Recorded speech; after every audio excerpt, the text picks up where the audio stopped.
Hey everybody, Francisco with the Dev Life. If you're an experienced programmer, you probably already know this information, but if you're a new developer, yes, there is more than one way to earn money as a programmer. I'll share what I think about this topic coming up.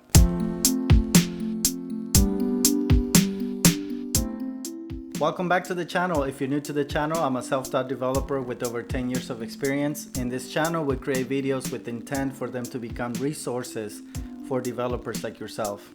So yes, there's more than one way you can earn money as a programmer. Number one, and this is probably the most popular way to earn money as a programmer, and that is to go get a job. Meaning you go work for a company and you get paid a salary or an hourly rate for the hours that you spend programming for this company, developing the products they want you to work on. There is a lot of opportunity for advancement when you work for a company, and also you are working alongside other developers, and that is the perfect atmosphere for you to learn and get better and grow your skills as a programmer. Another good thing is that you will have a set schedule, so pretty much you log on during your work hours, you put in your hours, you log off, and then work is pretty much done.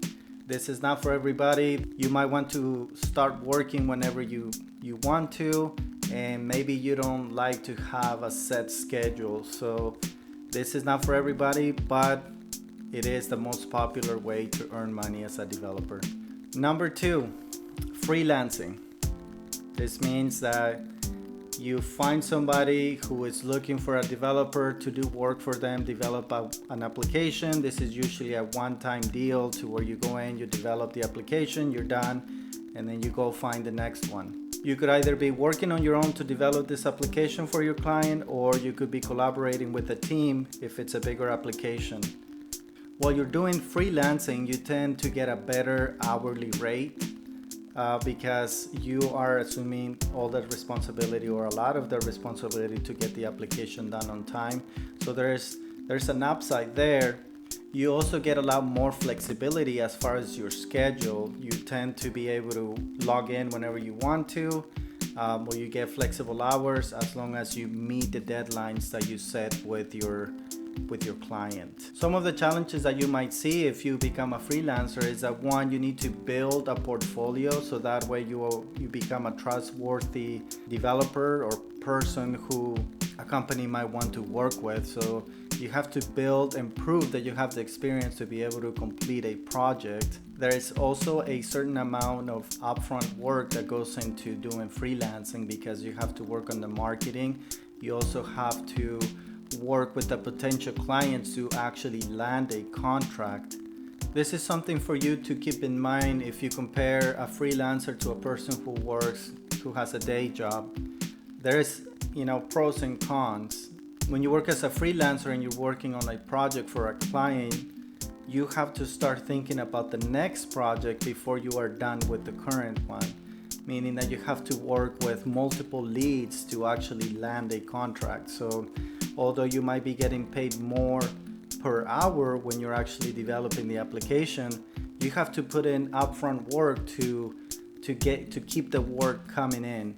Although this gets easier and easier over time because you'll start building a reputation, and it will not be as hard to land your clients, and clients will eventually come to you asking to take on projects. Number three, create your own applications. This seems pretty obvious, right? You're a programmer, you create applications, so make applications on your own and then turn around and sell them. You could either charge a one-time fee for an application, or you could go the SaaS route and charge a subscription every month or whatever other period you decide to do it, and you'll be earning money continuously. Similar to freelancing, there will be a lot of upfront work that you put in. So if you want to go that route, you have to figure out a way to keep earning money now, and then on your free time, work on your first application that you plan to charge for or sell. So that way you'll have a continuous stream of income. You have to plan very well for this, and you have to plan to go the long haul on creating an application, because it will be a while for you to build the application, and then for the application to get traction and start actually generating revenue for you. You will have to have a certain level of skill to be able to maintain the application and keep building new features, but the sky is the limit when it comes to this. You could get 1 subscriber, or you can do 1 sale, or you could do 1,000 sales or thousands. So the sky is the limit. You could earn a lot of money, but you also run the risk of your application not taking off. So be careful with this one, and again, plan well if you plan to go this route. Number 4, create courses. Pretty simple, self-explanatory. Create courses, teach other people how to code, and charge for these said courses. Again, this will require a level of experience, because if you want to teach something, you first have to learn it. For you to be successful doing this for a living, you have to keep 2 things in mind that are very important. 1, you have to learn how to market, how to build sales funnels, and how to talk to people, how to sell your product or your course in this case. The other thing to keep in mind is that your courses need to be of good quality. If you are teaching a specific topic, you have to make sure that by the time someone is done with your course, they will actually have the knowledge that you promised you were going to give them in your material. If you do this, customers will keep coming back, and they will keep recommending you to their friends and family, and you'll keep generating sales. Number 5, create content around programming. This is similar to creating courses, because you will be creating content, but it will not necessarily be a full course. They could be short videos, it could be videos or audio for that matter, where you're sharing your opinion about a certain topic, in this case programming. And the main thing to remember if you want to do this is that you have to bring value to your audience. The only way to grow your audience is to give them value. If you keep showing me content that I value and appreciate, I'm going to keep coming back. I'm going to subscribe to your channel, and I'm going to recommend your content to other people.